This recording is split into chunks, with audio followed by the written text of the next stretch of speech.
Hi and welcome back to State of New Zealand. Let's talk about how business owners have failed to capitalise and prepare enough for lockdown, and it's their own fault they're going out of business.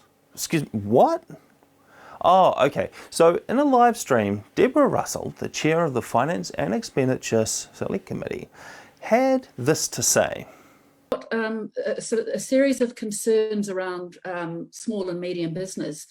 And it sort of strikes me, there's a couple of issues. The first is that we are seeing a number of small businesses really struggling after only a few weeks in a pretty bad situation, which must speak to the strength of those small businesses going into this lockdown. It worries me that perhaps people went into small business without really understanding how you might build up a business or capitalize it in the first place so that you have the ongoing strength to survive a setback.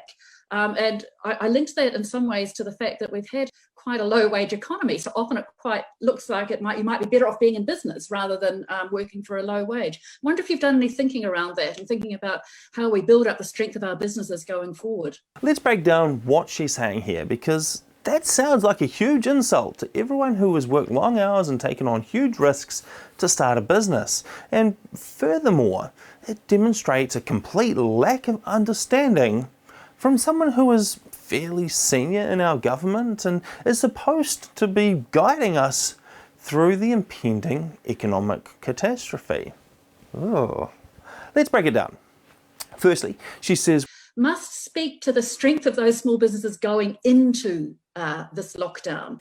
That's right, she is actually trying to put the blame on the owners of the businesses for closing down because of zero revenue after the government forced them to close their doors. Are you serious?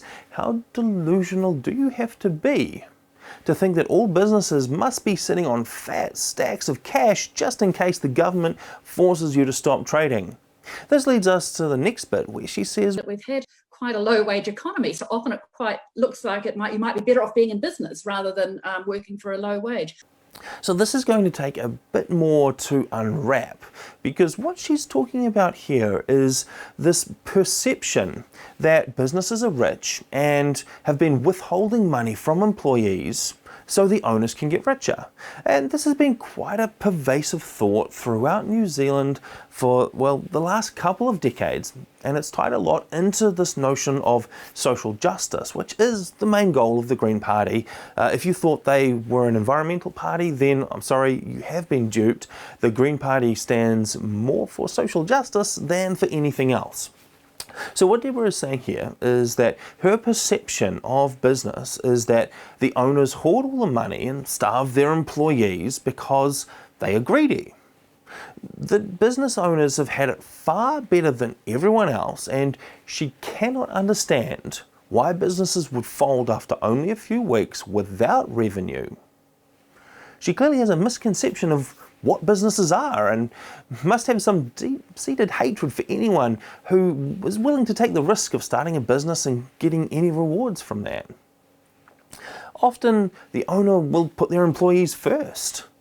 Anyway, in small business, the reality is that most businesses don't have deep pockets, and they don't deliberately push for a low-wage economy out of greed. It's actually tough out there in the real world, which is clearly a place our politicians don't visit often.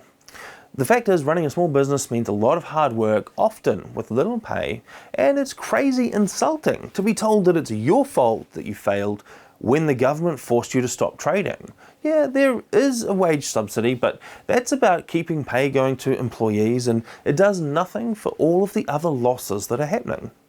The wage subsidy is $585 a week, and well, you have to agree to pay 80% of the normal wages, which means many businesses simply won't be able to afford to keep running with zero revenue even with the subsidy.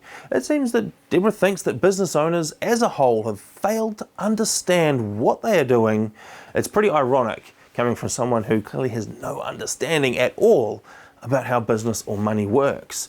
How out of touch do you have to be to blame the government's destruction of the economy on the people most affected by it?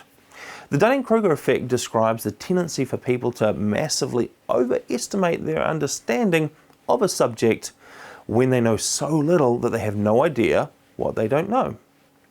As you gain more expertise on the subject, you are able to more accurately assess the gaps in your knowledge.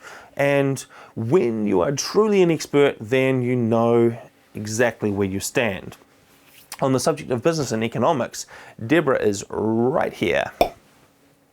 The ideas expressed by Deborah are quite dangerous. Hopefully she is just kept far away from anything important until the next election. Remember that select committee she is chair of? Finance and Expenditure. The real tragedy is that this is a senior MP and, well, these opinions are likely shared amongst many in the government right now, which does not bode well for successfully navigating through the tough seas ahead. Well, without even a basic understanding of economics or business, we have a case of the blind leading the blindfolded. So get ready for a ride.